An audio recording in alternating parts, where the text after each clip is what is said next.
weapons program in Iran. And that's exactly what we wanted to do. That's exactly what we asked to happen. We made a lot of great progress on other nuclear talks. And that leads me to the final thing that we wanted to accomplish, which is actually set up the process for the technical negotiations that will follow.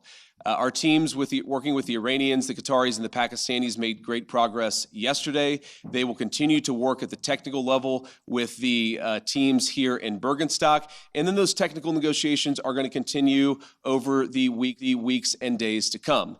We wanted to set up a structure for that so that you could have proper political oversight, but obviously, as much as this place is very beautiful, I can't stay here for the next 60 days. I'm about to go back home to the United States, but the technical teams are going to be working with proper oversight to make sure that we're accomplishing the objectives that matter for everybody. So those are the things that we wanted to accomplish. We came here, we did exactly that. The way that I think about it is very simple. We laid a very good foundation for a successful final deal. The final deal is the house. We set the foundation. We haven't built the house, but we've laid a successful foundation to get to a good place for the American people. I think it's important for all of us to appreciate how much was done, but honestly, there is still a lot to do as we continue to make progress on the nuclear talks, on the economic talks, as we continue to demine the straits and ensure that that flow of traffic continues to pick back up. A lot of progress, but still some work to do, and we're very committed to doing exactly that. So with that, I'm happy to take a few questions from guys in the audience. I appreciate you guys being here. Let's start with you. Thank you, Mr. Vice President. Did the president's threats yesterday really throw a wrench in negotiations? There were reports that the Iranians walked out at one point. Can you just clarify and tell us what happened? No, they didn't throw a wrench in the system. The thing with the Iranians, yes, they did threaten to walk out, or at least there were social media threats that they would walk out. But we were negotiating well past 1 a.m. yesterday, so they didn't walk out. And their technical team is still here in Bergenstock working with our technical team actually as we speak, though I imagine maybe some of them are taking a break to watch this news conference. But look, what we told the Iranians yesterday is when you guys engage in what us millennials might call trash talk, you can't expect the President of the United States not to respond and not to correct the record. So when they say things that aren't true, the President is going to respond to it. I'm going to respond to it. Americans are going to respond to it. When they make threats that aren't rooted in reality, they have to accept that the President of the United States is actually going to set the record straight. That's all that happened. So yes, there was a little bit of threatening, there was a little bit of whining, but at the end of the day, the talks continued and we made great progress. Nuclear inspectors, when do you expect them to be welcomed into Iran? Is there a time frame that you guys are looking at? And also in terms of when we could see this entire conflict end, do you think this can end by the midterm elections? Well, look, right now the conflict is in a ceasefire, and certainly our hope is that we get to the final deal and a permanent settlement. But right now, I think we've made great progress, and we should all celebrate that. In terms of when the nuclear inspectors are going to start, it's funny, we were trying to call some of the inspectors last night around 2 a.m. As you can expect, not many people were answering their phone at 2 a.m. I expect that will happen at the minimum this week, but we think even some of those conversations with the inspectors and with the IAEA could happen as soon as today, but I haven't checked in with our team since we made that 2 a.m. phone call to some of those inspectors. Sorry. Mr. Vice President. Thank you, Mr. Vice President. Did you, going in, expect the Iranians to make Lebanon as much of a linchpin as they ended up doing? And how would you describe the progress on Lebanon? I know Mr. Araghchi said it was very good progress, but what's your characterization of it? Yeah, I would describe it as very good progress, too. I mean, look, we want a regional ceasefire, right? We want Hezbollah to stop firing at our friends in Israel. We want Israelis to be able to live in peace. We also want to make sure that, when things happen, they don't spiral into a broader escalation. And so we've been, I think, very good at setting up what we're calling a deconfliction mechanism. But what it really is to say that when things happen, the sides are actually talking to one another. Sometimes, you got a bit of a chicken and egg problem, that you've got a junior guy who fires a drone that didn't have approval from the high command. Okay, of course, Israel has to respond to that. But then sometimes that response, we could actually have a better and more peaceful situation if Israel responds in the context of a conversation that's ongoing between Hezbollah, Lebanon, Israel, and other partners in the region. There really hasn't been a mechanism to have those discussions until basically around 4 p.m. yesterday, Bergenstock time, when we set that up. So what we're trying to do is to say, first of all, Israel and every other nation in the region has the right of self-defense, but we want to make sure that everybody has that right of self-defense in the background where we're talking about how to de-escalate these conflicts rather than spiraling out of control. Sometimes what will happen is that if the conflict spirals out of control, that's worse for everybody's self-defense and worse for everybody's security. So we've actually got the process in place to ensure that that escalation doesn't happen. Now, I will say you already see the fruits of that. Over the past 24 hours, it's probably been the most peaceful that we've seen the situation in Lebanon. The previous 24 hours were pretty good. Obviously, there was some shooting about 72 hours ago. So this is a work in progress, but what we've done is actually set up the operation so that we can ensure it doesn't spiral out of control in the future. Does the U.S. want Israel to withdraw forces from southern Lebanon? Well, we want Israel's security to be protected, and we also want Lebanon's sovereignty to be protected, and this is going to be an ongoing conversation. The Israelis have been very clear they do not have territorial intentions on South Lebanon.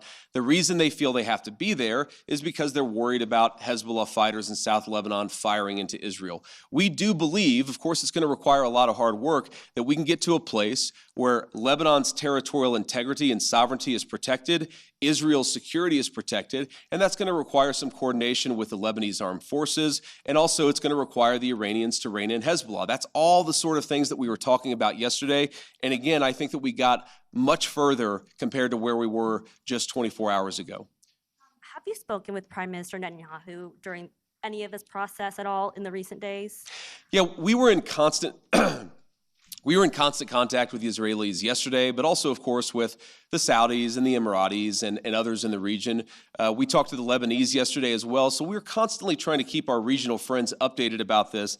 This is not a deal that the United States is imposing on the region. This is a deal that the region has desperately asked the United States to put in place. Obviously, the headlines have been very focused about what's been going on between the United States and Iran, but this region has been a basket case for a very long time. And what the president has set us to do, again, lay the foundation, see if we can get to a permanent peace. If we can't, the President of the United States still has a lot of options to accomplish America's security objectives, but he has certainly committed us to this pathway for now, and we're going to keep on working and seeing what we can accomplish. And then I want to just, before we depart here, I want to say one last thing. I've seen some misreporting about frozen or unfrozen Iranian assets.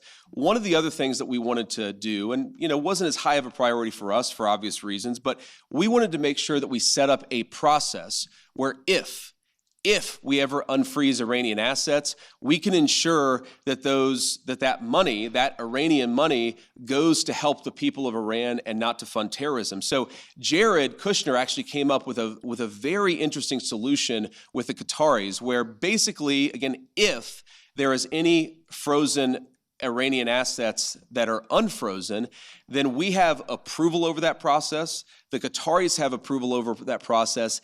And then the money would actually go to buy American soy, American corn, and American wheat for the benefit of the Iranian people. And as much as I see some of the press misreporting on this, and of course, buttressed by what the Iranians are saying, or not all Iranians, I want to be clear, there are a lot of Iranians who are telling the truth about what happened yesterday, but you see some social media reporting that gets this wrong.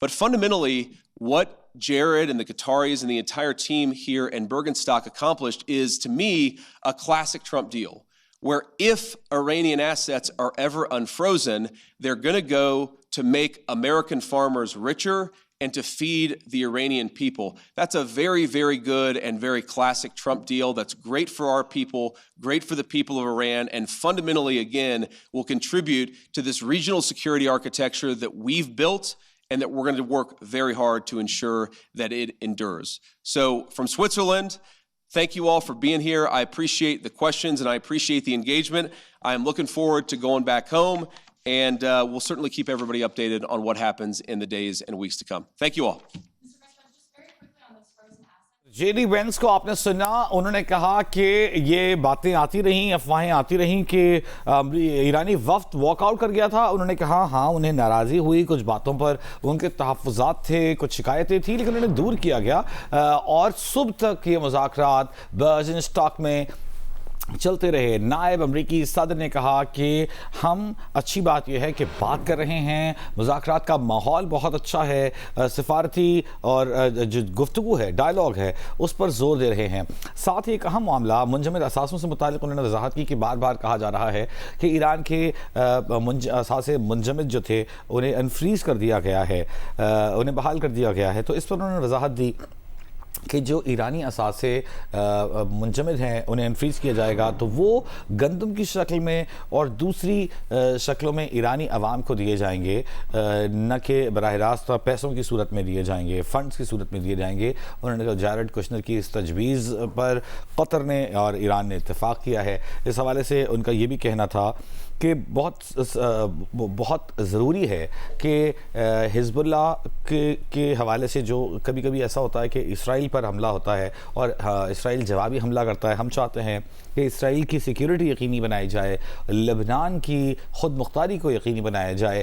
اور گزشتہ 24 گھنٹوں میں آپ نے دیکھا ہے کہ نسبتاً امن رہا ہے. تو جے ڈی وینس کا یہ کہنا تھا کہ ہم امید کرتے ہیں کہ جیسے جیسے یہ مذاکرات آگے بڑھیں گے ویسے ویسے امن ہوگا.